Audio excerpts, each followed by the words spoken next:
السلام السلام السلام یا نبی السلام علیکم ورحمۃ اللہ وبرکاتہ نحمده ونصلي ونسلم على رسوله الكريم اما بعد فاعوذ باللہ من الشیطان الرجیم بسم اللہ الرحمن الرحیم أَوَمَنْ كَانَ مَيْتًا فَأَحْيَيْنَاهُ وَجَعَلْنَا لَهُ نُورًا يَمْشِي بِهِ فِي النَّاسِ صدق اللہ مولانا العظیم وبلغنا رسوله النبی الامین المکین الکریم ونحن على ذلك لمن الشاہدین والشاکرین والمطمئنین والحمد للہ رب العالمین۔ آئیے نہایت ہی ادب اور احترام کے ساتھ ساری کائنات کے رہبر عقیدت میرے اور آپ کے پیارے آقا جناب احمد مجتبی حضرت محمد مصطفیٰ صلی اللہ تعالی علیہ وسلم کی بارگاہ مقدس میں اپنی غلامی کا ثبوت پیش کرتے ہوئے بآواز بلند ہدیہ درود پاک پیش کیجیے۔ پڑھیے اللہم صلی علی سیدنا و مولانا محمد وعلی آل سیدنا مولانا محمد مبارک وسلم۔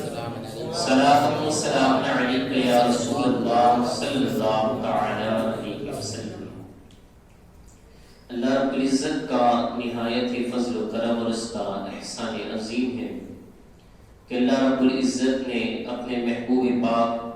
صاحب الاولاق صلی اللہ تعالی علیہ وسلم کے لاڈلے اور چہیتے بیٹے حضور غوث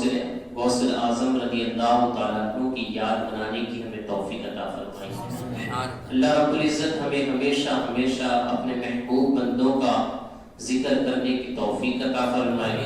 ان کے نقش قدم پر چلنے کی توفیق عطا فرمائے، ان کی سچی پکی محبت ہمارے دلوں میں ہمیشہ ساد و آباد رکھے۔ اللہ رب العزت کلام مجید میں ارشاد فرماتا ہے اومن کان میتن، ایسا شخص جو پہلے مردہ تھا، فَأَحْيَيْنَاهُ تو ہم نے اسے زندہ کیا، وَجَعَلْنَا لَهُ نُورًا اور ہم نے اس کو ایک ایسا نور دے دیا، ہم نے اسے ایسا نور دے دیا یمشی بہ فی الناس جسے وہ لے کر لوگوں میں چلتا ہے، جسے وہ لے کر لوگوں میں چلتا ہے۔ کَمَن مَثَلُهُ فِي الظُّلُمَاتِ لَيْسَ بِخَارِجٍ مِّنْهَا، کیا ایسا شخص اس شخص کی طرح ہو سکتا ہے جو تاریکیوں سے نکل ہی نہیں سکتا؟ یعنی وہ بندہ کہ جس کو اللہ نے زندہ فرمایا، پھر اسے نور دیا اور نور دے کر حکم دیا کہ وہ لوگوں میں اس نور کو لے کر چلے، تو اللہ پھر خود ارشاد فرماتا ہے کہ ایسا بندہ جس کو اللہ نے خود نور دیا ہو، تو کیا وہ ان لوگوں کی طرح ہو سکتا ہے کہ جو تاریکیوں میں سے یعنی اندھیروں میں سے نکل ہی نہیں سکتے، گمراہی میں سے کفر میں سے جو نکل نہیں سکتے، کیا یہ بندہ ان بندوں کی طرح ہو سکتا ہے؟ یعنی وہ جو گمراہ ہے اور یہ بندہ جو منور کرنے والا بندہ ہے کہ جو نور اللہ نے جس کو دیا ہے، تو کیا وہ دونوں بندے آپس میں ایک جیسے ہو سکتے ہیں؟ اسی طرح اللہ نے ارشاد فرمایا کذالک زین للکافرین ما کانوا یعملون، اسی طرح کافروں کو ان کے اعمال خوشنما معلوم ہوا کرتے ہیں، یعنی کافر یہ سمجھتے ہیں کہ ہم تو بڑے اچھے عمل کرنے والے ہیں، حالانکہ ان کے عمل چاہے کتنے بھی اچھے ہو لیکن اللہ کے ان مقرب بندوں کے جیسے نہیں ہو سکتے جن کو اللہ نے اپنا نور عطا فرمایا ہے، جن کو اللہ نے اپنا نور عطا فرمایا ہے ان بندوں کے جیسے عمل نہیں ہو سکتے۔ اب اس آیت مبارکہ کو اگر ہم دیکھیں تو ہمیں اس کے اندر 5 الگ الگ طبقے درجے نظر آتے ہیں۔ ایک یہ کہ ایک وہ انسان یا وہ لوگ جو پہلے جو ایک دم گمراہ ہیں، یعنی دوسروں کو تو ہدایت کی طرف کھینچنا لینا یہ تو بڑے دور کی بات ہے، وہ خود ہی گمراہی سے نکل ہی نہیں سکتے کہ وہ خود بالکل نرے کافر ہیں، نرے منافق ہیں، تو وہ ایک دم گمراہ طبقہ ہے۔ جس کو اللہ نے یہاں پر بیان فرمایا کہ او من کانا میتن، کہ وہ جو پہلے مردہ ہے، یعنی ہو سکتا ہے کہ اس نے کلمہ طیبہ تو پڑھ لیا لیکن اس کے باوجود بھی اس کے دل کے اندر وہ قداوت اور عداوت پائی جاتی ہو اور اس کے دل کے اندر بغض و حسد پایا جاتا ہو، جس کو ہم اپنی زبان میں منافقت کہتے ہیں. تو کہتے ہیں کہ جس کا دل مردہ ہو تو پھر وہ بھی مردہ سے تعبیر کیا جاتا ہے، جیسا کہ اللہ رب العزت نے کلام مجید میں ابو جہل وغیرہ ان تمام لوگوں کو مردہ کہا ہے، جبکہ وہ لوگ مکہ کی گلی کوچوں کے اندر سیر کر رہے تھے، لیکن اللہ نے جب ان کے بارے میں ارشاد فرمایا تو فرمایا یہ مردہ ہے. اور جو غزوہ احد کے اندر شہید ہوئے اور جن کو زمین تلے دفنا دیا گیا، لیکن اللہ رب العزت نے جب ان کے بارے میں ارشاد فرمایا تو فرمایا وَلَا تَقُولُوا لِمَنْ يُقْتَلُ فِي سَبِيلِ اللَّهِ أَمْوَاتٌ بَلْ أَحْيَاءٌ وَلَٰكِن لَّا تَشْعُرُونَ، جو اللہ کی راہ میں مارے جائے، قتل کر دیے جائے، تم انہیں مردہ گمان بھی مت کرو، تم انہیں مردہ کہو بھی مت. تو جو اللہ کی محبت میں مر جائے تو انہیں مردہ کہنے کا نہ کہنے کا حکم ہے کہ انہیں مردہ نہ کہو. لیکن وہ لوگ جن کے دلوں کے اندر اللہ کا ذکر نہیں پایا جاتا، جن لوگوں کے قلب کے اندر اللہ اور اس کے رسول کی محبت نہیں پائی جاتی، اللہ نے ان چلتے پھرتے زندہ لوگوں کو مردہ کہا ہے. اللہ نے ان چلتے پھرتے زندہ لوگوں کو مردہ کہا ہے. تو فرمایا کہ وہ لوگ بھی جن کے دل مردہ ہے وہ لوگ بھی مردہ ہے. اب جو تیسری بات آتی ہے جس کو اللہ نے ارشاد فرمایا فَأَحْيَيْنَاهُ، اور ہم نے ان کو زندہ کیا، تو اس سے مراد یہ ہے کہ ان لوگوں سے مراد وہ لوگ ہیں جو ایمان لے آئے، یعنی کفر کی تاریکیوں میں سے نکل گئے اور جو مومن بن گئے، مسلمان ہو گئے. تو اب ان کے دلوں کے اندر جو ایمان ہے تو اللہ نے فرمایا کہ یہ زندہ لوگ ہیں. جس کے دل کے اندر ایمان آ جائے تو فرمایا کہ یہ زندہ لوگ ہیں. اب یہ زندہ تو تھے لیکن ان کے اندر کوئی ایسا عمل نہیں پایا جاتا تھا کہ جس سے وہ کوئی اونچے طبقے میں یا اونچے درجے میں پہنچے. ایمان والے ضرور ہیں، اللہ انہیں جنت بھی عطا فرمائے گا، لیکن ان کے پاس ابھی کوئی اعمال ایسے نہیں ہیں، کوئی ایسے عبادتیں نہیں ہیں کہ جس سے وہ اپنے درجات کو بڑھا سکے. پھر بھی اللہ نے ارشاد فرمایا فَأَحْيَيْنَاهُ، ہم نے انہیں زندہ کیا، یعنی یہ ایمان والے ہیں. پھر اس کے بعد ایک ان سے بھی اوپر کا طبقہ آتا ہے جس کے بارے میں رب نے ارشاد فرمایا وَجَعَلْنَا لَهُ نُورًا، کہ ہم نے انہیں نور بھی عطا فرمایا. اس سے مراد وہ لوگ ہیں کہ جو ایمان تو لے آئے، اب ایمان لانے کے بعد پھر اپنے ایمان کو انہوں نے اور نور اور تازہ کرنا شروع کر دیا. کبھی نمازیں پڑھ پڑھ کر اپنے ایمان کو تازہ کیا، کبھی اللہ والوں کی مجلس میں بیٹھ کر اپنے ایمان کو تازہ کیا، کبھی اللہ والوں کی باتیں سن کر کبھی سنا کر اپنے ایمان کو تازہ کرتے رہے، کبھی روزوں کے ذریعے اپنے ایمان کو تازہ کرتے رہے. تو فرمایا ان لوگوں نے اللہ کی عبادتیں کرنی شروع کی، اپنے اللہ کے نبی پر درود بھیجنا شروع کیا، تو اب ان کے ان اعمال نے انہیں ایک نور کی طرف کھینچنا شروع کیا. تو اب ان کا ایمان نور بن کر جگمگانے لگا اور ان کے ایمان کی نورانیت کی شعاعیں یہ ان کے جسموں سے نکلنے لگی. اور اب اس طریقے سے یہ منور ہو گئے کہ خود تو وہ منور ہو گئے، لیکن وہ جہاں جہاں پر رہ رہے ہیں وہاں کے ارد گرد کے ماحول کو بھی منور کر رہے ہیں، ارد گرد کی بستیوں کو بھی وہ نور والا اور نور والا بنا رہے ہیں اور ان کو بھی چمکا رہے ہیں. فرمایا کہ وہ جو ایمان لائے اور ایمان لانے کے بعد اللہ نے پھر ان کے نور کو بڑھانا شروع کیا اور انہوں نے محنت کی، ریاضتیں کی، عبادتیں کی، انہوں نے چلے کاٹے، یہاں تک کہ اللہ نے ان کے نور کو بڑھایا. اب جب وہ اس مقام پر پورے طریقے سے اتر گئے اس درجے میں تو پھر اللہ نے انہیں ایک 5واں درجہ عطا فرمایا. اللہ نے انہیں ایک 5واں درجہ عطا فرمایا، وہ یہ عطا فرمایا یمشی بہ فی الناس، یمشی بہ فی الناس، کہ اللہ رب العزت نے اب انہیں جو وہ نور عطا فرمایا تو پھر اس کے بعد حکم دیا کہ اے میرے بندو اب تو تم منور ہو چکے ہو، یعنی تم تو روشن ہو چکے ہو، لیکن اب جو میں نے تمہیں نور عطا فرمایا ہے، جو اپنا نور تمہیں دیا ہے، اب اس کو لے کر نکلو اور بستی بستی جاؤ اور بستی بستی کو منور کرتے چلو. منور کرتے چلو. جس جگہ پر بھی تم جاؤ گے وہاں کی تمام بستیاں اور تمام شہر یہ تمہاری وجہ سے منور ہوتے چلے جائیں گے. آپ یہی وجہ ہے کہ دیکھیے وہ بندے جو کہا ہندوستان کی سرزمین کہ جہاں پر کوئی اللہ کا نام لینے والا نہیں تھا، لیکن ایک بندہ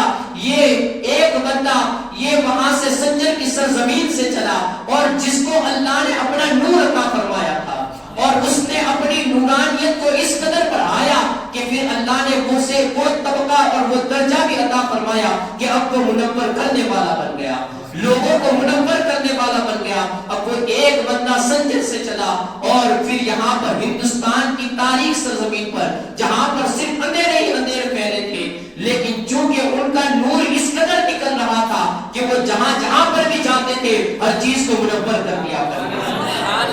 حضرت خواجہ غریب نواز رضی اللہ تعالیٰ عنہ، اللہ نے اب اپنے ان بندوں کو یہ حکم دیا کہ اے میرے بندوں، تم نے اپنے نور کو تو بڑھا لیا ہے، لیکن اب جاؤ میں تمہیں اس نور کے اندر دگنائی دے دیتا ہوں. اب تم بستیوں کی طرف نکلو اور کافروں کی بستیوں کی طرف جاؤ وہاں پر اور لوگوں کے دلوں کو منور کرنا شروع کرو. پھر وہاں سے غوث اعظم رضی اللہ تعالیٰ عنہ کو اللہ رب العزت نے وہ نور عطا فرمایا. کہیں حضرت زکریا بہاؤالدین زکریا ملتانی رضی اللہ تعالیٰ عنہ کو وہ نور عطا فرمایا. کہیں حضرت داتا گنج بخش علی حجویری کو وہ نور عطا فرمایا. کہیں قطب عالم کہیں شاہ عالم کو وہ نور عطا فرمایا. الغرض اللہ نے اپنے ان بندوں کے نور کو بڑھایا اور پھر انہیں حکم دیا کہ جاؤ اور اس نور کو لے کر لوگوں کے بیچ میں نکلو اور لوگوں کو بھی منور کرنا شروع کر دو. اس لیے کہ تم خود تو منور ہو چکے ہو، لیکن اب اس نور کے ذریعے میری مخلوق کو بھی منور کرنا شروع کرو. تو اب اللہ کے ان بندوں نے جو لوگوں کے پاس نکلے اور انہوں نے پھر لوگوں کو منور کرنا شروع کر دیا. اللہ رب العزت نے ان کے مقام کو بیان فرمایا کہ یہ وہ لوگ ہیں کہ جن کو اللہ نے اپنا نور عطا فرمایا اور وہ لوگوں کے سینوں کو منور کر رہے ہیں. تو پھر کیا یہ لوگ ان لوگوں کی طرح ہو سکتے ہیں؟ یہ لوگ جو نور والے لوگ ہیں، جو لوگوں کو نور دینے والے لوگ ہیں، تو کیا ایسے بندے یہ وہ عام بندوں کی طرح ہو سکتے ہیں؟ اللہ نے خود ارشاد فرمایا کہ ایسے بندے یہ عام بندوں کی طرح نہیں ہو سکتے ہیں. اس لیے کہ اللہ نے انہیں نور عطا فرمایا، پھر وہ نور کو لے کر چلے اور لوگوں کو منور کرنا شروع کر دیا.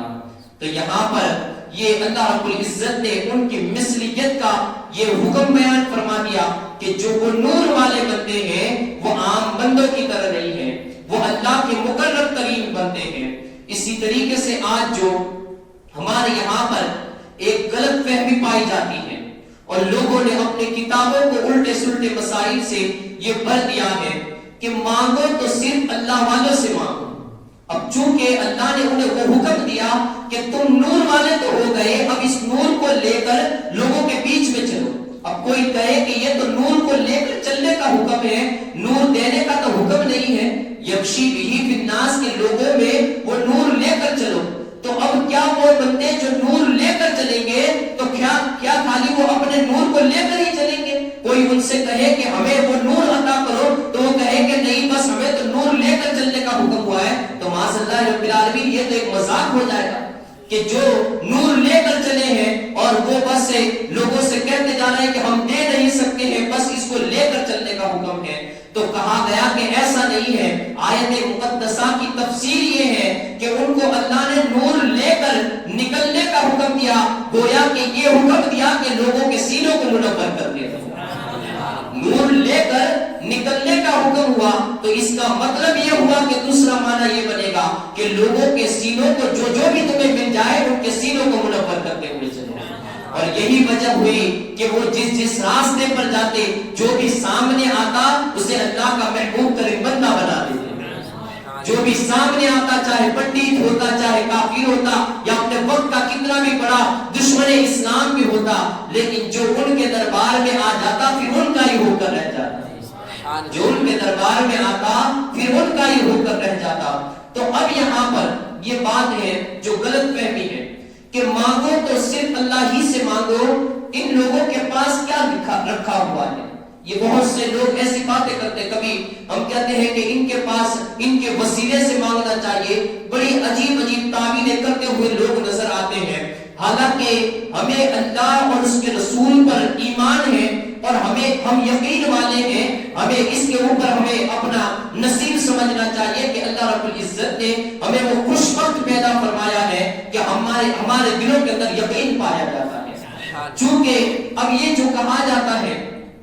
کہ مانگو تو اللہ سے مانگو، اللہ رحمان الرحیم ہے، وہ اپنے بندوں پر 70 ماہوں سے زیادہ رحم کرنے والا ہے، اپنے بندوں پر 70 ماہوں سے زیادہ رحم کرنے والا ہے، تو مانگنا ہے تو اللہ سے مانگو۔ حالانکہ یہ جو بات بتائی جاتی ہے وہ اس قدر ایسی بات بتائی جاتی ہے کہ جو کسی بھی انسان کی سمجھ میں آنے والی بات نہیں ہے، اس لیے کہ اللہ رب العزت کا جو وہاں اللہ رب العزت کے بارے میں ہمارا یہ عقیدہ ہے کہ بے شک اللہ رب العزت رازق ہے، وہ رزق عطا کرنے والا وہی ہے، ہر چیز کو عطا کرنے والے اللہ کی ذات ہے، لیکن اللہ رب العزت نے وہ عطا کرنے کے اندر اپنا ایک نظام بنا کے رکھا ہوا ہے۔ اللہ نے عطا کرنے کے اندر اپنا ایک نظام بنا کے رکھا ہوا ہے، جس طریقے سے آپ دیکھیے ہمارے یہاں پر یہ بجلی ہے، یہ پنکھے چل رہے ہیں، یہ لائٹ جل رہی ہے۔ اب یہاں پر جب ہم اپنے ہندوستان کی بات کریں تو کوئی ایک جگہ پر ایسا بجلی گھر ہوگا جہاں بجلی پیدا کی جاتی ہوگی۔ اب کوئی موحد ایسا بندہ اٹھ جائے، اللہ کی مخلوق میں سے کوئی بندہ ایسا اٹھ جائے اور وہ کہے کہ میں تو یہ تھمبو وغیرہ سے کہیں سے میٹر وغیرہ سے بجلی نہیں لوں گا، میں تو اپنا تار سیدھا وہ بجلی گھر جہاں سے وہ بجلی پیدا ہوتی ہے وہاں پر لگاؤں گا اور وہاں سے ڈائریکٹ اپنے گھر کو منور کروں گا۔ تو اب ذرا کوئی اتنا پکا موحد ہو تو وہ اپنے تار کو سیدھے بجلی گھر سے لگا کر دیکھ لے کہ پھر اس کے گھر کا حال کیا ہوتا ہے۔ تو اگر جس طریقے سے کوئی بندہ سیدھا بجلی گھر سے لائٹ نہیں لے سکتا ہے، اسی طریقے سے جو بندہ جو بجلی گھر سے لائٹ لینے کی طاقت نہیں رکھتا وہ سیدھا خداوند قدوس کی تجلیات کو برداشت کر لے، یہ طاقت بندے کے اندر کہاں موجود ہے کہ وہ اللہ کی طاقت کو سیدھا اپنے پاس ملا لے؟ تو یہ کیا کہاں سے ہو سکتا ہے؟ اس کی طاقت اس کے اندر کیسے پائی جا سکتی ہے؟ سیدنا موسیٰ علیہ نبی کے علیہ السلام اللہ کے نبی ہے، اللہ رب العزت کا دنیا میں دیدار یہ ممکن نہیں ہے، یہ صرف اور صرف ایک ذات تھی جس کو اللہ نے اپنا دیدار عطا فرمایا، وہ میرے اور آپ کے پیارے آقا کے ذات ہیں جن کو اللہ نے دنیا میں اپنا دیدار عطا فرمایا۔ ورنہ جن جن جگہ پر یہ موجود ہے کہ ان اولیاء کرام کو اللہ کا دیدار نصیب ہوا، وہ واقعی میں حقیقی دیدار نہیں بلکہ اللہ کے جلوے نصیب ہوئے، جیسا کہ اللہ نے حضرت موسیٰ علیہ السلام کو اپنا ایک جلوہ دکھایا تھا، اپنی تجلی دکھائی تھی۔ تو حضرت موسیٰ علیہ السلام جن کو اپنا جلوہ دکھایا، لیکن حضرت موسیٰ جو نبی تھے لیکن اس کے باوجود بھی تاب نہ لا سکے، وہ حضرت موسیٰ جو نبی تھے لیکن پھر بھی تاب نہ لا سکے، بلکہ رسول ایسے تھے کہ اللہ رب العزت سے ہما وقت ہم کلامی کیا کرتے تھے، اللہ رب العزت سے بات چیت کیا کرتے تھے، اللہ نے ان کو اتنا اونچا مقام عطا فرمایا تھا، لیکن پھر بھی حضرت موسیٰ میں وہ تاب نہ تھی کہ وہ اللہ کا دیدار کر سکے، اللہ کے جلووں کی تاب لا سکے۔ تو پھر یہ عام انسان جس کی کوئی بھی حیثیت نہیں، جو ناپاک نطفے سے پیدا ہوتا ہے اور جس کے اعمال بھی کوئی اچھے نہیں، جو صبح کے وقت اٹھتا ہے تو وہ کبھی نماز تک نہیں پڑھتا اور وہ پھر لوگوں کے درمیان تقریریں کرتا ہوا نظر آئے کہ مانگو تو سیدھا اللہ سے مانگو، اللہ کے پاس مانگنا یہ بات تو واقعی میں درست ہے، لیکن اللہ کی طرف سے جو عطا آئے گی تیرے اندر وہ طاقت کہاں ہے کہ وہ اس کو برداشت کر سکے؟ انسان کے اندر وہ طاقت کہاں ہے کہ وہ اس کو برداشت کر سکے؟ تو جس طریقے سے یہ بجلی کا نظام ہے کہ جو بجلی جس جگہ سے پیدا ہوتی ہے پھر اس جگہ سے کوئی کسی کے گھر میں ڈائریکٹ نہیں کیے جاتے، بلکہ پھر الگ الگ شہروں کے اندر پاور اسٹیشن بنائے جاتے ہیں، پھر پاور اسٹیشن سے بھی کوئی کہے کہ چلو وہاں سے تو مجھے نہ مل پائی، میں سیدھا پاور اسٹیشن سے اپنے گھر میں لائٹ لوں گا، تب بھی اسے منع کر دیا جائے گا، کہا کہ نہیں یہاں سے بھی تم نہیں لے سکتے، اس لیے کہ یہ پاور اسٹیشن سے اب یہ بجلی یہ تھمبوں کی طرف ٹی پی کی طرف منتقل کی جائے گی اور پھر وہاں سے بھی تقسیم کی جائے گی، پھر جو تار تمہارے گھر کے یا تمہارے محلے کے پاس سے نکلے پھر تمہیں وہاں سے لینا ہوگا، اور وہاں سے لیتے وقت بھی تمہیں اس بات کا خیال رکھنا ہوگا کہ پہلے تمہیں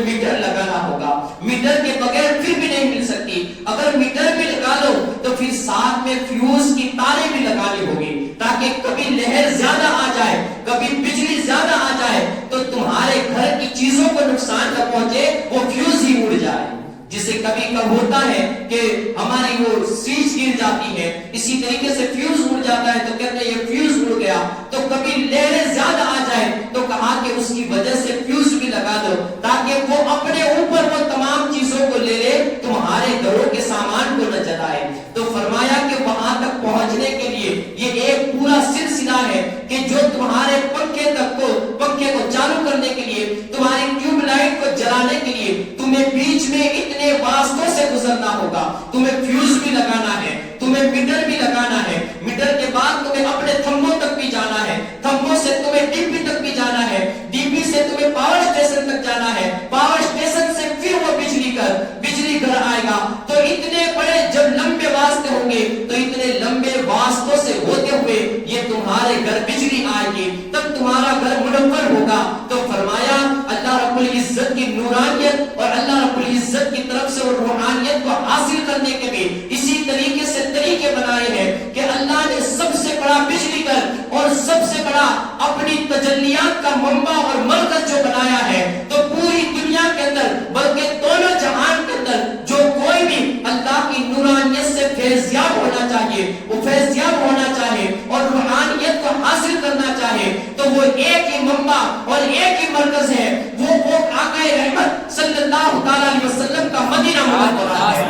وہ نبی رحمت صلی اللہ تعالی علیہ وسلم کا گنبد خزرہ ہے جس کو اللہ رب العزت نے اپنے یہاں کا ایک ڈیم, ایک بجلی گھر بنا کر رکھا ہوا ہے. اب جو کوئی بھی منور ہونا چاہے تو پھر وہاں سے وہ فیضان پڑتا ہے. حضرت ابوبکر صدیق کے ذریعے وہ فیضان پڑتا ہے, حضرت عمر کے ذریعے سے وہ فیضان آگے چلتا ہے, حضرت عثمان کے ذریعے سے وہ فیضان آگے چلتا ہے, حضرت علی کے ذریعے سے چلتا ہے. پھر وہاں سے ہوتے ہوئے کچھ پاور اسٹیشن الگ الگ شہروں کے اندر, الگ الگ بستیوں کے اندر بنائے گئے ہیں. کہیں بغداد میں پاور اسٹیشن قائم کیا گیا ہے, کہیں اجمیر میں پاور اسٹیشن قائم کیا گیا ہے. اسی طریقے سے احمد آباد میں شاہ عالم کے مرکز پر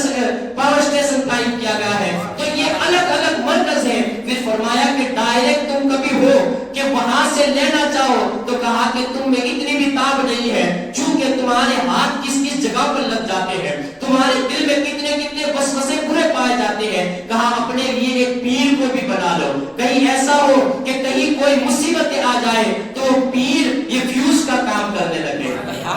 حضرت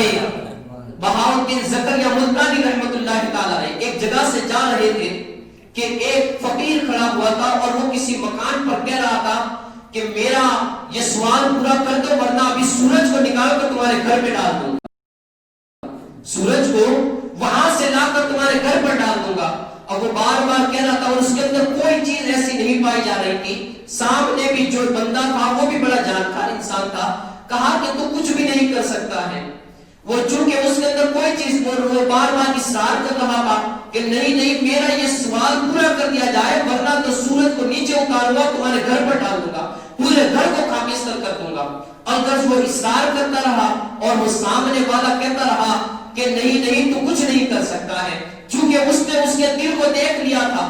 کہ یہ وہ بھی بڑا ہی جانکار اور وہ بھی اللہ کے بندے ہوں گے, کہ انہوں نے اس کے دل کو بھانپ لیا کہ اس کے اندر کوئی چیز نہیں ہے, بس وہ ایسے ہی زبان چلا رہا ہے. اب وہیں سے حضرت بہاؤالدین زکریا ملتانی رحمت اللہ تعالی علیہ کا بھی گزر ہوا. کہا کہ کیا ہوا ہے, کہا کہ یہ بندہ کہہ رہا ہے کہ میں سورج کو ابھی لا کر تمہارے گھر پر ڈال دوں گا. کہا کہ یہ جو کہہ رہا ہے اس کی بات کو پورا کر دو. کہا حضور آپ بھی ایسا کہہ رہے ہیں. کہا کہ میں جو کہہ رہا ہوں وہ کر لو. کہا کہ اس کے اندر تو کوئی چیز پائی نہیں جا رہی ہے اور پھر بھی آپ کہہ رہے ہیں کہ اس کی بات کو مان لیا جائے. کہا کہ بالیقین جو تم کہہ رہے ہیں وہ سچ ہے کہ اس کے اندر کوئی چیز نہیں پائی جا رہی ہے, لیکن اس کی ساتویں پشت میں ایک اس کا دادا ہے جو بڑا ہی پاورفل ہے اور وہ اللہ کے محبوب ترین بندوں میں ہے. اگر یہ اپنی زبان سے نکال لے گا کوئی لفظ تو اللہ رب العزت اس کے ساتویں پشت کے دادا کی وجہ سے اس کی زبان کو قبول فرما لے گا.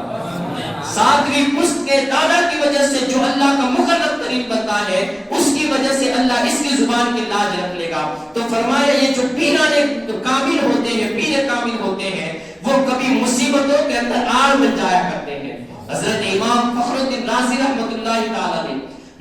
آپ نے پوری زندگی کے مناظرے کیے اور اتنا علم دین حاصل کیا اور لوگوں کو حاصل کراتے بھی رہے، یہاں تک کہ کلام مجید کی وہ سب سے معتبر تفسیر یہ حضرت امام فخر الدین رازی رحمۃ اللہ تعالی علیہ کی پائی جاتی ہے۔ حضرت امام فخر الدین رازی رحمۃ اللہ تعالی علیہ موت کا وقت قریب آیا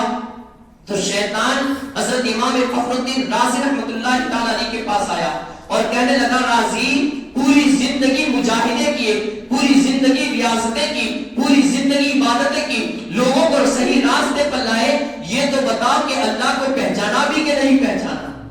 موت کا وقت ایک طرف چل رہا ہے اور پھر وہ شیطان اس وقت آ کر کھڑا ہو گیا۔ حضرت امام فخر الدین رازی رحمۃ اللہ تعالی علیہ کہنے لگے، کہا ہاں کیوں نہیں مردود، میں اللہ کو اچھی طریقے سے جانتا ہوں، کہا کیا ہے اس کے اوپر دلیل؟ تو کہا کہ حضرت امام فخر الدین رازی رحمۃ اللہ تعالی علیہ نے ایک دلیل کو پیش کیا۔ وہ مردود چونکہ معلم الملکوت تھا، فرشتوں کا استاد تھا، اس نے اس دلیل کو کسی نہ کسی طریقے سے رد کر دیا، کہا کوئی دوسری دلیل دو، یہ دلیل قابل قبول نہیں۔ حضرت امام فخر الدین رازی رحمۃ اللہ تعالی علیہ نے دوسری دلیل دی، اس نے اس کو بھی رد کر دیا، یہاں تک کہ حضرت امام فخر الدین رازی رحمۃ اللہ تعالی علیہ نے اللہ کے ایک ہونے پر 360 دلیلیں پیش کی، 360 دلیلیں پیش کی، لیکن وہ مردود معلم الملکوت یہ ہر دلیل کو رد کرتا گیا، یہاں تک کہ اب حضرت امام فخر الدین رازی رحمۃ اللہ تعالی علیہ کشمکش کے عالم ہے، ایک طرف روح کے نکلنے کا وقت ہو چکا ہے اور یہاں پر شیطان نے آپ کو وسوسوں کے اندر مبتلا کر دیا ہے۔ اب دیکھیے کہ علم والے بندے کو بھی اللہ والوں کی ضرورت ہوتی ہے، علم والے بندے کو بھی اللہ والوں کی ضرورت ہوتی ہے۔ حضرت امام فخر الدین رازی رحمۃ اللہ علیہ نے اپنے اسی وقت یہ کشمکش کے عالم میں تھے کہ ایک دور و دراز مقام پر آپ کے پیر و مرشد حضرت نجم الدین کبریٰ رحمۃ اللہ تعالی علیہ یہ کسی مقام پر کسی ندی کے کنارے پر وضو فرما رہے تھے، وہیں سے آواز دی، کہا بیٹا رازی یہ کیوں نہیں کہہ دیتا کہ میں اللہ کو بغیر کسی دلیل کے ایک مانتا ہوں،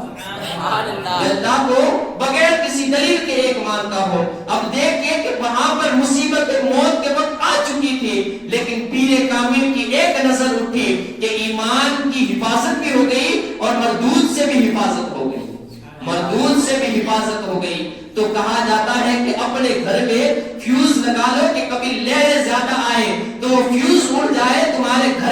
گھر کی چیزوں کو نقصان نہ پہنچائے، کہا اپنا پیر بھی ایک بنا لو، کہیں ایسا ہو کہ کوئی مصیبتیں آ جائے تو پھر اس کے پاس سے حل نکل جائے۔ تو فرمایا جس طریقے سے یہ بجلی کا نظام ہے ایسے ہی اللہ رب العزت نے بھی اپنا نظام بنایا ہوا ہے، تو الغرض اللہ دینے والا بھی ہے، یہ ہر مسلمان کا عقیدہ ہے، لیکن اللہ نے اپنے عطا کے کچھ طریقے بنائے ہوئے ہیں۔ آقا رحمت صلی اللہ علیہ وسلم ارشاد فرماتے ہیں واللہ موتی وانا قاسم، اللہ عطا کرنے والا ہے اور میں بانٹنے والا ہوں۔ اللہ رب العزت نے تمام چیزیں جو بھی عطا کرتا ہے وہ میرے دست قدرت میں، میرے دست میں، میرے ہاتھوں میں عطا کرتا ہے۔ اللہ نے اپنے تمام خزانوں کی چابیاں یہ مجھے عطا کر دی ہے، اب یہاں سے جو بھی چاہے وہ آئے میرے دربار میں اسے اس خزانے کی چابی عطا کر دوں گا۔ تو حضرت ابو بکر گئے تو صدیقیت کے خزانے کی چابی یہ حضرت ابو بکر کو عطا کر دی گئی، حضرت عمر پہنچے تو عدالت کے خزانے کی چابی یہ حضرت عمر کو عطا کر دی گئی، حضرت عثمان پہنچے تو سخاوت کے خزانے کی چابی یہ حضرت عثمان کو عطا کر دی گئی، حضرت علی پہنچے تو حیدر کرار اور شجاعت کی جو چابیاں تھی وہ حضرت علی کو عطا کر دی گئی، حضرت شیخ عبد القادر پہنچے تو غوثیت کی چابی یہ حضرت غوث پاک کو عطا کر دی گئی۔ تو اللہ نے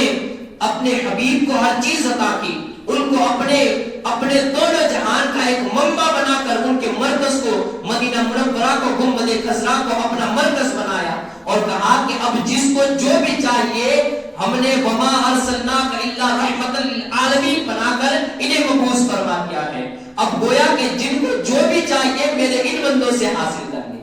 یمشی بہی فی الناس، یہ نور لے کر چل پڑے ہیں، میں نے انہیں نور عطا کیا اور انہیں حکم بھی دیا کہ اسے لوگوں کے اندر لے کر نکلے، تو اب یہ لوگوں کے اندر لے کر نکل رہے ہیں، اب جس کو جو بھی چاہیے یہ ان سے مانگ لے،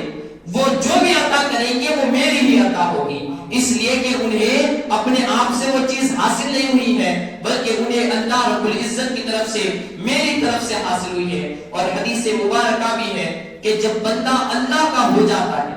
جب بندہ اللہ کی عبادتیں فرض وغیرہ کامل کر لیتا ہے، آقا رحمت صلی اللہ علیہ وسلم نے خود ارشاد فرمایا کہ جب بندہ فرض کو ادا کر لیتا ہے، تمام فرائض عبادت کو، اور اس کے بعد پھر جب وہ نوافل پر بھی مداومت کرتا ہے تو پھر وہ اللہ کا قریبی مقام حاصل کرنے لگتا ہے، اللہ کی قربت کو حاصل کرنے لگتا ہے، یہاں تک کہ وہ نوافل کو ادا کرتے کرتے اللہ کی اس قدر قربت کو حاصل کرتا ہے کہ آقا ارشاد فرماتے ہیں کہ پھر اللہ رب العزت اس سے محبت کرنے لگتا ہے۔ فَإِذَا أَحْبَبْتُهُ، اور جب اللہ اس سے محبت کرنے لگتا ہے تو پھر کیا ہوتا ہے؟ آقا ارشاد فرماتے ہیں كُنْتُ سَمْعَهُ الَّذِي يَسْمَعُ بِهِ، اللہ اس کے کان بن جاتا ہے جس سے وہ سنتا ہے۔ اب جس کے اللہ کان بن جائے تو پھر دور و نزدیک کے سننے والے وہ کان لانے کرامت پہ لاکھوں سلام۔ اب اللہ کے بارے میں یہ عقیدہ رکھتے ہیں کہ اللہ رب العزت کو دور سے، بلکہ اللہ تو جانوں سے زیادہ قریب ہے،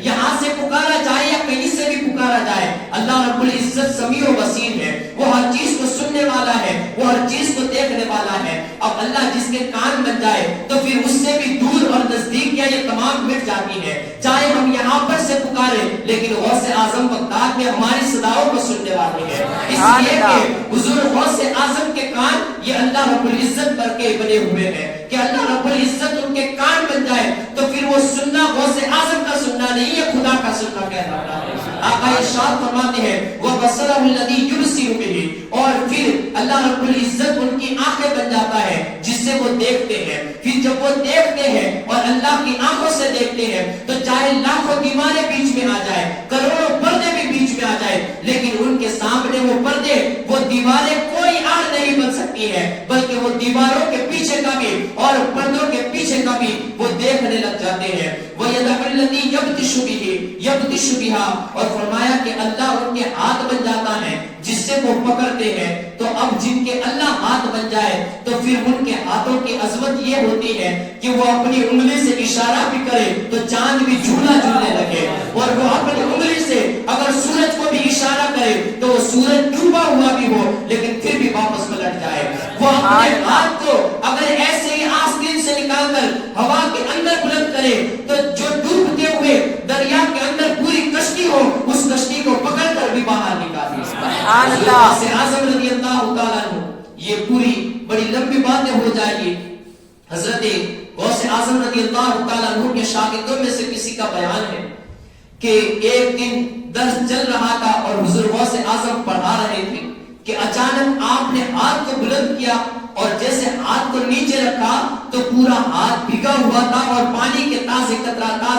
قطرات ٹپک رہے تھے، پانی کے قطرات ٹپک رہے تھے۔ حضور تمام جتنے بھی طلباء تھے، جتنے بھی پڑھنے والے تھے کہ وہ تمام کے تمام، چونکہ غوث پاک کا رعب اور دبدبا بھی ایسا تھا کہ کوئی آپ کے سامنے اپنی زبان کو نہ کھول سکتا تھا، لیکن تلامذہ کہتے ہیں، طلباء کہتے ہیں ہم نے اس تاریخ کو اور وقت کو نوٹ کر لیا۔ کچھ دن ہوئے تھے کہ ایک بہت بڑا قافلہ آیا اور انہوں نے بڑے بڑے تحائف لے کر حضور غوث پاک کے دربار میں پہنچے، کہا کہ حضور یہ لیجئے تحفے، آپ کا شکر ہے کہ آپ نے ہمیں بچا لیا، ہم ڈوب ہی رہے تھے، ہم مرنے کے قریب تھے لیکن آپ نے ہمیں بچا لیا۔ وہ تمام جو باتیں کر رہے تھے کچھ پتہ نہ چلا۔ طالب علم کہتے ہیں کہ ہم جیسے ہی کلاس کے باہر آئے تو ان قافلے والوں سے ملے، کہا ماجرا کیا ہے، معاملہ کیا ہے، تم لوگ کس بات کا شکر ادا کر رہے تھے اور کس وجہ سے اتنے بڑے بڑے تحفے لے کر آئے تھے؟ انہوں نے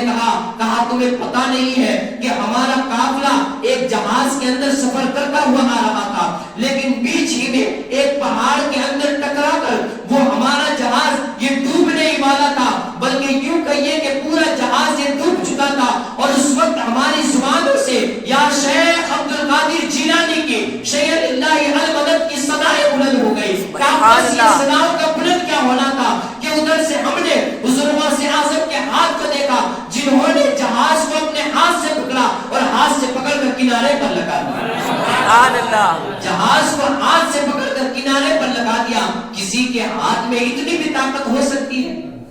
اسی انسان کے ہاتھ میں اتنی بھی طاقت ہو سکتی ہے کہ وہ جہاز کو پکڑ کر کنارے پر لگا دے. یہ ان لوگوں کے ہاتھوں میں طاقت ہوتی ہے جن کا ہاتھ خداوند قدوس بن جاتا ہے. اس لیے کہ اللہ رب العزت کی وہ طاقت ہے کہ وہ چاہے تو دین کو رات بنا دے, رات کو دن بنا دے. وہ چاہے تو زمینوں کو الٹ پلٹ کر دے, آسمانوں کو نیچے گرا دے. یہ اللہ کی طاقت ہے. اور آقا ارشاد فرماتے ہیں کہ جب بندے اللہ کے مقرب ترین مقام کو حاصل کرتے ہیں تو پھر اللہ ان کے ہاتھ بن جاتا ہے, ان کے پیر بن جاتا ہے. تو پھر وہ جو کام کرتے ہیں دکھنے میں ان کا کام ہوتا ہے, کرنا خدا کا کہلاتا ہے. دکھنے میں طریقے سے یہ بجلی کا ایک نظام ہے, اسی طریقے سے اللہ نے بھی اپنا ایک نظام بنایا ہوا ہے کہ ہم نے اپنے نبی کو ہر چیز عطا کر دی ہے. پھر وہاں سے پاور اسٹیشن قائم ہوئے, کہیں بغداد میں, کہیں اجمیر میں. اب وہاں سے بھی پھر کچھ سلسلے چلے اور ان سلسلوں کی کڑیاں یہ تمہارے محلے تک بھی آئی, یہ تمہارے شہروں تک بھی آئی. اب تمہیں ان کے ساتھ جڑنا ہے اور ان کو اپنا پیشوا بنانا ہے. وہ اعلیٰ حضرت نے کیا خوب کہا ہے کہ تجھ سے در, در سے سب اور سب سے ہے مجھ کو نسبت. تجھ سے در, در سے سب, سب سے ہے مجھ کو نسبت. میری گردن میں بھی ہے دور کا دورہ تیرا, میری گردن میں بھی ہے دور کا دورہ تیرا. آگے اللہ نے اسی آیت مقدسہ کے آگے ارشاد فرمایا وَكَذَلِكَ جَعَلْنَا فِي كُلِّ قَرْيَةٍ أَكَابِرَ مُجْرِمِيهَا لِيَمْكُرُوا فِيهَا وَمَا يَمْكُرُونَ إِلَّا بِأَنفُسِهِمْ وَمَا يَشْعُرُونَ. اور ایسے ہی ہم نے ہر بستی کے اندر مجرموں کے رئیسوں کے, یعنی جو مجرم ہوتے ہیں, ظلم کرنے والے, جرائم کا مرتکب بنایا تاکہ وہ لوگ وہاں فریب کریں. اللہ نے ارشاد فرمایا اور ایسے ہی وَكَذَلِكَ جَعَلْنَا فِي كُلِّ قَرْيَةٍ, ہر بستی کے اندر ہم نے ایسے ہی مجرموں کے سرغنے بنائے, مجرموں کے کچھ گروہ بنائے کہ ان بستیوں کے اندر وہ فساد کو پیدا کریں. وَمَا يَمْكُرُونَ, اللہ ارشاد فرماتا ہے کہ وہ فساد یعنی لوگوں کو فریب میں مبتلا نہیں کرتے الا بانفسہم, بلکہ وہ اپنے آپ کو فریب میں مبتلا کرتے ہیں. وہ لوگ جو فتنے پیدا کرتے ہیں اور فتنہ کرتے ہیں, ایسے ہر بستی کے اندر اللہ فرماتا ہے ہم نے پیدا فرمایا, لیکن وہ فریب کسی اور کو نہیں پہنچاتے, وہ اللہ کو فریب نہیں پہنچاتے ہیں, بلکہ فرمایا الا بانفسہم, وہ اپنے آپ کو فریب پہنچاتے ہیں. وما یشعرون, لیکن وہ لوگ شعور نہیں رکھتے ہیں. اب گویا کہ یہاں پر جو اللہ نے کلام مجید کے اندر الفاظ کو استعمال فرمائے کہ وہ کذالک, اور ایسے ہی جعلنا فی کل قریۃ, ہر بستی کے اندر ہم نے مجرموں کے سرغنے پیدا کیے, مجرموں کے, ظلم کرنے والوں کے, فتنہ بازوں کے گروہ کو پیدا فرمایا. تو یہ جو لفظ ایسے ہی ہے اور کل قریۃ ہے, یہ تو جو لفظ ہے کہ ایسے ہی اور ہر بستی کے اندر, تو فرمایا کہ ایسے ہی سے مراد یہ ہے کہ جہاں جہاں پر ظالموں کے اور جرم کرنے والوں کے گروہ کو پیدا فرمایا, ایسے ہی ہر بستی کے اندر اللہ نے اپنے ولیوں کو بھی پیدا فرمایا کہ وہ جہاں پر ظلم کر رہے ہیں, وہ جہاں پر فتنوں کو پیدا کر رہے ہیں, وہ جہاں پر لوگوں کو ستا رہے ہیں, اللہ نے اپنے ولیوں کو بھی پیدا فرمایا کہ جہاں پر وہ اندھیرا قائم کرنے کی کوشش کرتے ہیں, وہاں پر اللہ کے ولی لوگوں کے دلوں کو منور کرنے کی کوشش کرتے ہیں. وہی ہر بستی کے اندر اللہ نے اپنے ولیوں کو بھی پیدا فرمایا کہ وہ لوگ لوگوں کو گمراہ کرنے کی کوشش کرتے ہیں, لیکن اللہ کے ولی انہیں سیدھے راستے کی طرف لانے کی کوشش کرتے ہیں. وہ لوگ لوگوں کو اندھیروں کے اندر لے جانے کی کوشش کرتے ہیں, لیکن اللہ کے ولی انہیں روشنی کی طرف لانے کی کوشش کرتے ہیں. اور پھر اسی کے آگے ان کا جرم بھی بیان فرمایا کہ ان کا جرم کیا ہے. جو اللہ نے ہر بستی کے اندر مجرموں کے سرغنے پیدا کیے, تو ان مجرموں کا جرم کیا ہے, ان لوگوں کا فساد کیا ہے, ان لوگوں کا فتنہ کیا ہے, کہ وہ لوگ کون سا فتنہ اٹھاتے ہیں اور لوگوں کو گمراہ کرنے کی کوشش کرتے ہیں. الفاظ پر غور کیجئے گا, اللہ نے اپنے کلام میں واضح طور پر لائن بنائی. یہ سورہ انعام کی آیتیں ہیں, آپ کلام مجید کو اٹھائیے, اللہ نے ایک آیت کے بعد ایک آیت کو رکھ کر پورے ان لوگوں کے تمام مکر و فریب کو اپنے بندوں کے درمیان واضح فرما دیا. اپنے بندوں کے درمیان تمام ان کی بول چال, ان کی صورت, عادت, ہر چیز کو واضح فرما دیا. فرمایا کہ وہ جو ہر بستی کے اندر فتنہ پرور لوگ ہیں, جو فتنے پیدا کرتے ہیں, ان کا فتنہ کیا ہے. فرمایا وَإِذَا جَاءَتْهُمْ آیَةٌ کہ اللہ نے ارشاد فرمایا کہ جب ان کو کوئی آیت پہنچتی ہے، وَإِذَا جَاءَتْهُمْ آیَةٌ اللہ کی طرف سے جب انہیں کوئی نشانی پہنچتی ہے اللہ کے رسولوں کے ذریعے، اللہ کے نبیوں کے ذریعے، تو پھر وہ کیا کہتے ہیں؟ قَالُوا لَن نُؤْمِنَ، وہ کہتے ہیں کہ ہم ہرگز ایمان نہیں لائیں گے۔ وہ کیا کہتے ہیں؟ ہم ہرگز ان کو مانیں گے نہیں، اللہ کے نبیوں کو نہیں مانیں گے، اللہ کے رسولوں کو نہیں مانیں گے، اللہ کے رسولوں سے توسل سے لے لیجئے تو اللہ کے ولیوں کو نہیں مانیں گے۔ اللہ نے ارشاد فرما رہا ہے کہ جب اللہ کی ان کے پاس کوئی نشانی پہنچتی ہے تو وہ کہتے ہیں کہ ہم ہرگز اس کو نہیں مانیں گے، حتیٰ نؤتی مثل ما اوتی رسول اللہ، یہاں تک کہ ہمیں بھی ویسی چیزیں عطا نہ کی جائے جیسی کہ اللہ نے اپنے ان محبوب بندوں کو عطا کی ہے۔ تو ان کا فتنہ کیا ہے کہ مثلیت، وہ مثل ما اوتی رسول اللہ، کہ وہ مثلیت یعنی ایک جیسا سمجھتے ہیں کہ یہ بھی ہمارے جیسے ہیں، یہ بھی کھاتے پیتے ہیں، انہیں بھی جو چوٹ لگتی ہے تو خون نکلتا ہے، یہ بھی چلتے پھرتے ہیں ہماری طرح، یہ بھی بیٹھتے ہیں، کپڑے ہماری طرح پہنتے ہیں، تو کہا یہ دکھنے کرنے میں ہمارے جیسے ہیں، تو پھر ان کو اللہ کیوں عطا کرتا ہے اور ہمیں کیوں نہیں عطا کرتا؟ تو فرمایا جیسی چیز ان کو ملتی ہے ویسی چیز ہمیں بھی جب تک نہ مل جائے ہم اللہ کو نہیں مانیں گے، ہم ان کو نہیں مانیں گے، ہم ان کی باتوں کو نہیں سنیں گے۔ تو گویا کہ ان کا جو سب سے بڑا فتنہ ہے وہ فتنہ ہے برابری کا، کہ ہم ان کے جیسے ہیں، ہم ان کے مثل ہیں، تو وہ فتنہ مثلیت کے اندر مبتلا ہے کہ ہم ان کے جیسے ہیں پھر بھی ہمارا اور ان کا مقام الگ الگ کیسے ہو سکتا ہے؟ جیسا کہ آج کے لوگ کہتے ہیں کہ یہ تو ہمارے ہی جیسے تھے، یہ بس اللہ کی عبادتیں کرتے تھے چلے گئے تھے تو دکھنے میں ہمارے جیسے، تو کہا کہ یہ ہمارے جیسے تھے، تو پھر وہ ہمارے جیسے جب سمجھ لیتے ہیں تو فرمایا یہی پچھلے لوگوں کا بھی فتنہ تھا، یہی ہمارے جیسے سمجھنا، مثلیت سمجھنا، یہی پچھلے کافروں کا بھی فتنہ تھا۔ اور جو آج کے لوگ بھی کہتے ہیں کہ نبی ہمارے جیسے بشر ہے، یہ جو غوث اعظم ہے وہ ہمارے جیسے معاذ اللہ رب العالمین، تو کہا یہ جو ہمارے جیسے کا لفظ استعمال کرتے ہیں یہی ان کا سب سے بڑا کفر ہے کہ پچھلے کافروں نے بھی ہمارے جیسا سمجھا۔ اور اسی طریقے سے جو یہ مثلیت کا سب سے پہلا جو شکار بنا وہ ابلیس، اس نے بھی یہی دعویٰ کیا تھا کہ آدم تو میرے جیسے ہے، مثلیت کا اس نے بھی دعویٰ کیا۔ جب اللہ رب العزت نے فرشتوں کو سجدہ کرنے کا حکم دیا اور شیطان بھی، یہ بھی فرشتوں میں شمار کیا جاتا تھا، تو شیطان کو بھی گویا کہ حکم تھا کہ وہ بھی حضرت آدم کو سجدہ کرے، لیکن چونکہ وہ اکڑ گیا، اللہ نے ارشاد فرمایا ما منعک الا تسجد ان امرتک، کہا کہ بے وقوف تو نے کیوں سجدہ نہیں کیا جبکہ میں نے تجھے حکم دیا تھا، جبکہ میں نے تجھے حکم دیا تھا تو نے سجدہ کیوں نہ کیا؟ تو اب شیطان نے دلیلیں قائم کرنا شروع کر دی۔ یہ دیکھیے کہ جو منکر ہوتے ہیں وہ دلیلوں کے پیچھے پڑتے ہیں، لیکن جو ایمان والے ہوتے ہیں وہ دلیلوں کو ایک طرف رکھتے ہیں اور اپنی گردنوں کو اور اپنی پیشانیوں کو جھکاتے ہوئے نظر آتے ہیں۔ تو ایمان کی یہ دلیل ہے کہ وہ دلیلوں کے پیچھے نہیں پڑتے ہیں، اور انکار کی اور شیطانیت کی یہ دلیل ہے کہ وہ دلیلوں کے پیچھے پڑتے ہیں۔ تو اگر شیطان نے وہاں پر اللہ کے سامنے دلیل قائم کرنا شروع کر دی اور اللہ کے سامنے وہ بحث و مباحثہ کرنے لگا، کہا کہ انا خیر من خلقتنی من نار وخلقتہ من طین، کہا کہ میں اس سے بہتر ہوں اس لیے کہ تو نے مجھے آگ سے پیدا کیا ہے اور آگ کا منہ پر اٹھنا ہوتا ہے، اور تو نے آدم کو مٹی سے پیدا کیا ہے اور مٹی کا کام یہ ہوتا ہے کہ وہ ہمیشہ نیچے رہتی ہے۔ اب دیکھیے کہ جب کوئی ہمارے سامنے بھی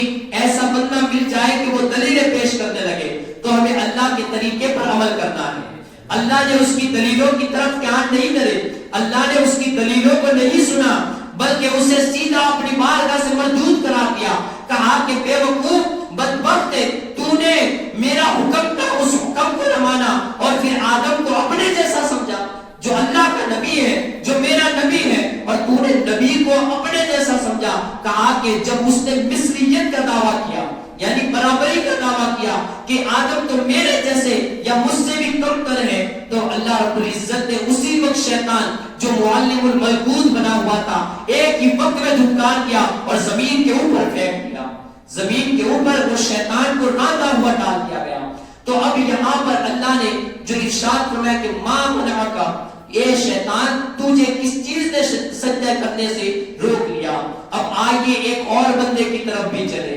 کہ جس کو ایسا ہی ایک حکم ہوا تھا اور وہاں پر الفاظ بھی ویسے ہی ہو بہو پائے جاتے ہیں. ایک طرف وہاں پر شیطان کا حکم ہوا تھا لیکن اس نے مثلیت کا دعویٰ کیا تو مردود بنا دیا گیا. لیکن آؤ مسجد نبوی کے اس شہر کے اندر آ جائیے جہاں پر رونق و عرفان کی بارشیں ہوتی ہیں، جہاں پر اللہ کی رحمتیں ہمامہ برستی ہوئی نظر آتی ہے. وہاں پر حضرت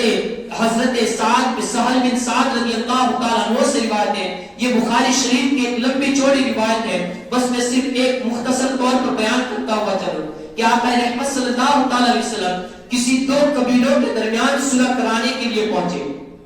نماز کا وقت ہو گیا. صحابہ کرام نے حضرت ابو بکر کو عرض کی، کہا کہ اے ابو بکر صدیق آپ بھی نماز پڑھا دیجئے کیونکہ بہت ہی وقت ہو چکا تھا، اب وقت ختم ہونے کے قریب پہنچ چکا تھا. تو اب چونکہ جب بھی آقا رحمت صلی اللہ علیہ وسلم نہ ہوتے تو حضرت ابو بکر ہی متعین تھے، وہی نماز پڑھایا کرتے تھے. تو آقا رحمت صلی اللہ علیہ وسلم کی حاضری نہ ہوئی تو حضرت ابو بکر کو لوگوں نے مصلی امامت پر چڑھا دیا. اب حضرت ابو بکر نے نماز بھی شروع کر دی. ادھر حضرت بلال نے تکبیر ختم کی، ادھر حضرت ابو بکر نے نماز کو شروع بھی کر دی. یہاں تک کہ اب نماز ہی کی حالت میں تھے کہ پیچھے سے آقا رحمت صلی اللہ علیہ وسلم کی تشریف آوری ہو گئی. دونوں جہان کے مالک و مختار کی تشریف آوری ہو گئی. وہ خوش ہوئے بھی کیسی خوش ہوئے تھے کہ صحابہ کرام کے چہرے قبلہ کی طرف تھے. میرے آقا پیچھے سے آئے لیکن صحابہ کرام نے محسوس کر لیا آقا کی آمد ہو چکی ہے، آقا کی آمد ہو چکی ہے. اب صحابہ کرام نے آقا رحمت صلی اللہ علیہ وسلم کو رستہ دینا شروع کر دیا. صحابہ کرام صفوں کو چیر رہے ہیں. میرے آقا صفوں کے درمیان سے ہوتے ہوئے یہ آگے کی طرف پہنچ گئے، یہاں تک کہ حضرت نبی رحمت صلی اللہ علیہ وسلم یہ پہلی صف میں آ گئے. آقا رحمت صلی اللہ علیہ وسلم یہ پہلی صف میں آ گئے. جب پہلی صف میں آ گئے حضرت ابو بکر صدیق رضی اللہ عنہ بالکل خلوص دل کے ساتھ یہ نماز پڑھا کرتے تھے. اب پیچھے سے صحابہ کرام نے دیکھا کہ ابو بکر نماز میں مشغول ہے تو انہوں نے اپنے ہاتھ کے اوپر ہاتھ بجا کر ایک ایسے بجانا شروع کر دیا. اب جب بجانا شروع کر دیا تو پوری مسجد کے اندر یہ شور. نماز کی حالت ہے، ذرا غور کیجئے گا، نماز کی حالت ہے اور صحابہ کرام صرف اور صرف حضرت ابو بکر کو یہ اطلاع دینے کے لیے، یہ خبر دینے کے لیے کہ پیچھے دونوں جہان کے مالک و مختار آ چکے ہیں، پیچھے دونوں جہان کے بادشاہ کی تشریف آوری ہو چکی ہے. وہ اپنے ہاتھوں کو ہاتھوں پر بجا رہے ہیں. اور پھر حضرت سیدنا ابو بکر صدیق نے بھی جب اتنا بڑا شور سنا تو وہ بھی سمجھ گئے کہ اتنا بڑا شور مسجد میں صحابیوں نے کبھی بھی نہیں کیا ہے. ہو سکتا ہے میرے آقا کی آمد ہی ہو چکی ہوگی کہ جس کی وجہ سے یہ شور بپا ہو گیا ہے. اب حضرت ابو بکر بھی اپنے مصلی امامت سے ایسے ہی پیچھے ہٹنے لگے. اب وہاں پر بخاری شریف کے اندر یہ بات پائی جاتی ہے کہ نبی رحمت صلی اللہ علیہ وسلم نے حضرت ابو بکر کو حکم دیا کہ وہ نماز پڑھائے. ابو بکر کو یہ حکم دیا کہ وہ خود ہی نماز پڑھائے. نبی رحمت پیچھے کھڑے ہونے کے لیے تیار ہو گئے لیکن حضرت ابو بکر نے جب دیکھا کہ آقا انہیں حکم دے رہے نماز پڑھانے کا تو انہوں نے اپنے سر کو ایسے اللہ کی بارگاہ کی طرف ایسے کھڑے کھڑے جھکایا اور اپنے دونوں ہاتھوں کو اونچے کی طرف اٹھائے، دونوں ہاتھ اونچائی کی طرف اٹھائے اور اللہ کا شکر ادا کیا کہ تیرا محبوب مجھے نماز ادا کرنے کے لیے کہہ رہا ہے، تیرا محبوب مجھے نماز ادا کرنے کے لیے کہہ رہا ہے. کہا ابو بکر تجھ پر قربان کہ تجھے دونوں جہان کے مالک نے نماز پڑھانے کی اجازت دی ہے. لیکن پھر بھی ابو بکر نے حکم کو نہیں مانا، وہ پیچھے ہی آ گئے اور آقا رحمت صلی اللہ علیہ وسلم مصلی امامت پر پہنچے. نماز ٹوٹی نہیں ہے بلکہ نماز ایسے ہی جاری ہے. آقا رحمت صلی اللہ علیہ وسلم نے نماز کو ختم فرمائی. پہلے ایک مسئلہ حل فرمایا، کہا کہ اے میرے جانثاروں جب کبھی تمہیں کوئی واقعہ پیش آ جائے تو اپنے ہاتھوں پر ہاتھ مار کر بجایا نہ کرو چونکہ یہ عورتوں کی علامت ہے. تالیاں بجانا یہ عورتوں کی علامت ہے، تم سبحان اللہ کہا کرو. اب یہاں پر ایک مسئلہ پورا کر دیا گیا لیکن دوسرا مسئلہ تھا کہ حضرت ابو بکر کو حکم دیا تھا کہ ابو بکر نماز تم پڑھاؤ، لیکن حضرت ابو بکر نے آپ کے حکم کی تعمیل نہ کی بلکہ پیچھے کی طرف کھڑے ہو گئے. تو پھر آقا یہ حضرت ابو بکر کی طرف مخاطب ہوئے اور کہا ابو بکر میں نے تجھے اشارہ کیا تھا کہ تو نماز پڑھائے لیکن تو نے نماز کو کیوں نہیں پڑھائی؟ حضرت سیدنا ابو بکر صدیق رضی اللہ تعالیٰ عنہ کا جواب دیتے ہیں. اب دیکھیے وہاں پر بھی جو الفاظ تھے کہ یا ابلیس ما منعک الا تسجد اذ امرتک، اے ابلیس جب میں نے تجھے حکم دیا تھا تو تجھے کس چیز نے سجدہ کرنے سے روک لیا؟ یہاں پر آقا بھی وہی الفاظوں میں ارشاد فرماتے ہیں یا ابا بکر ما منعک ان تصلی للناس، اے ابو بکر جب میں نے تجھے حکم دیا نماز پڑھانے کا تو تجھے کس چیز نے نماز پڑھانے سے روکا؟ میں نے جب تجھے روکا، میں نے جب تجھے اشارہ کیا، فرمایا یا ابا بکر ما منعک ان تصلی للناس حین اشرت الیک، جب میں نے تجھے اشارہ کیا تھا تو پھر تجھے نماز پڑھانی چاہیے. حضرت ابو بکر صدیق رضی اللہ تعالیٰ عنہ نے اپنے ہاتھوں کو باندھے اور فرمایا ما کان ینبغی لابن ابی قحافہ ان یصلی بین یدی رسول اللہ صلی اللہ علیہ وسلم. کہا آقا ابو قحافہ کے بیٹے کے اندر اتنی کہاں مجال ہے کہ دونوں جہان کا مختار پیچھے کھڑا ہو اور ابو بکر اس سے آگے کھڑا ہو جائے؟ ابو بکر اس سے آگے کھڑا ہو جائے. کہا ابو بکر کے اندر اتنی طاقت نہیں ہے کہ وہ نبی سے آگے کھڑا ہو سکے. جو ابو بکر جو تمام جہانوں میں نبیوں کے بعد تمام انسانوں کے اندر تمام مخلوقات کے اندر جو سب سے افضل ہے، وہ کہہ رہے ہیں کہ ابو قحافہ کے بیٹے کے اندر یہ طاقت نہیں ہے، یہ طاقت نہیں ہے، اس کی یہ مجال نہیں ہے کہ وہ نبی کے آگے کھڑا ہو سکے. جس کی کوئی حیثیت نہیں ہے وہ کہہ رہے ہیں کہ ہم نبی کے برابر ہیں. جہاں پر ابو بکر جن کی اتنی شان ہے لیکن انہوں نے مثلیت کا دعویٰ نہیں کیا، وہاں پر جو معلم المردود بنا ہوا تھا لیکن مثلیت کا دعویٰ کیا، اللہ نے مردود بنا دیا. یہاں پر صدیق اکبر نے بھی مثلیت کا دعویٰ نہیں کیا بلکہ نبی کی تعظیم اور توقیر کو لوگوں پر اجاگر فرمایا کہ نبی نبی ہوتا ہے، اللہ کا رسول رسول ہوتا ہے، اس کے برابر کوئی نہیں ہو سکتا ہے. اللہ نے صدیقوں کا امام حضرت ابو بکر کو بنا دیا.